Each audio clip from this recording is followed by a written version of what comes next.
අද මම පෙන්නන්න යන්නේ ඔයාලට මේ කොළ පාට චිකන් එක හදාගන්නේ කොහොමද කියලා. මේකට කියන්නේ චිකන් හරියාලි කියලා. මේක හරිම රහයි, බත් ඕන එකක් එක කන්න හරිම රහයි.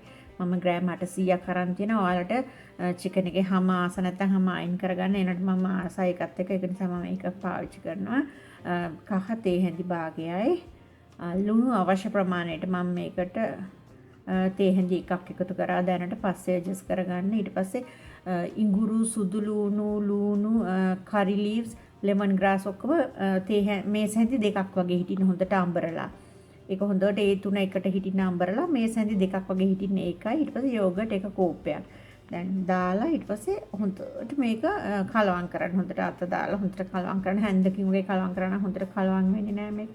හොඳට අතින් කලවම් කරලා ඊට පස්සේ මේක පැයක් විතර මැරිනේට් වෙන්න තියන්න. නැත්තම් ෆ්‍රිජ් එකේ මුළු රෑම තිබ්බත් කමන්නේ නැහැ. එහෙම තියලා ඉතින් ඒ අතරතුර අපි අර කොළ පාට පේස්ට් එක හදාගමු. ඉස්සෙල්ලාම මේකට වතුර කෝප්ප එකක් එකතු කරලා මේකට බැදපු ලුණු හොඳට බැදපු අර ඩ්‍රයි ෆ්ලේක්ස් තියෙන්නේ අනියන් ඒ ෆ්ලේක්ස් එක කෝප්ප එකක් එකතු කරන්න. ඊට පස්සේ මේකටම කජු කෝප්ප භාගයක්, ඊට පස්සේ mint leaves කෝප්පයක්, ඊට පස්සේ කොත්තමල්ලි කොළ කෝප්ප දෙකක්.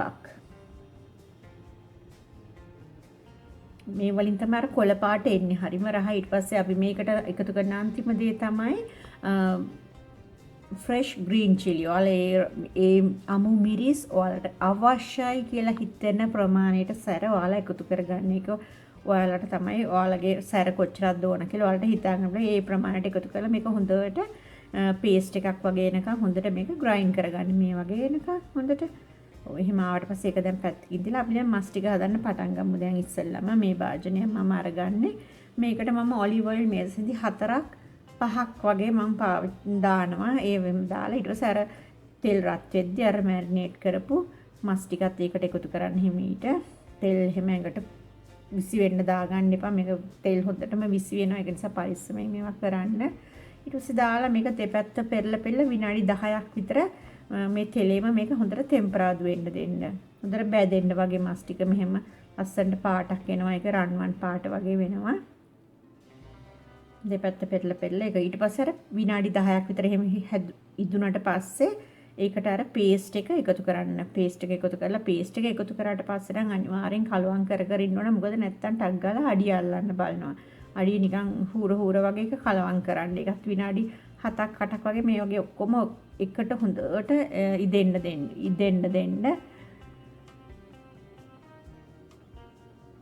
ඊට පස්සේ බ්ලෙන්ඩර් එකයි අර යෝගට් කප් අපි අර තිබ්බ මැරිනේට් කරපු ඒ භාජනයේ දෙකම එකට හොදලා කෝප භාගයක් විතර දාලා වතුර කෝප භාගයක් විතර දාලා හොදලා ඒකත් මේකට එකතු කරලා දැන් මේ වෙලාවෙදි වල ලුණු බලලා ලුණු වලට අවශ්‍ය ප්‍රමාණයට එකතු කරගන්න. ඊට පස්සේ ඒකටම එක මේස තේ හැන්දක් ගරම් මසලා, එක තේ හැන්දක් රෝස්ටඩ් සූදුරු, ඊට පස්සේ මේස හැඳි දෙකක් රෝස්ටඩ් කොරියන්ඩර් පවුඩර්, කොත්තමල්ලි කුඩු. ඒ ඔක්කොම හොඳට රෝස්ට් කරලා තියෙන්නේ පොඩ්ඩක්. ඒ තුනම දාලා ඊට පස්සේ දැන් මේක හොඳට මද ගින්නේ වගේ දෙන්න විනාඩි 35ක් 45ක් වගේ හොඳට මද ගින්නේ ඒක හිමීට දෙන්න.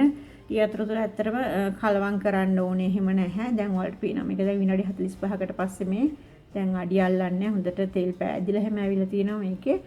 ඉතින් මේක හරිම රහයි. රොටි මස් ඕන එකක් එක්ක ඊට පස්සේ අන්තිමට ගානිෂ් කරගන්න ඔයාලට ඕනේ නම් ඉතින් ඔයාලත් මේක හදලා බලලා මට කියන්න කොහොමද කියලා. ඊළඟ වීඩියෝ එකෙන් ඔයාලව හම්බ වෙනකන් ඔයාලට සුබ දවසක්.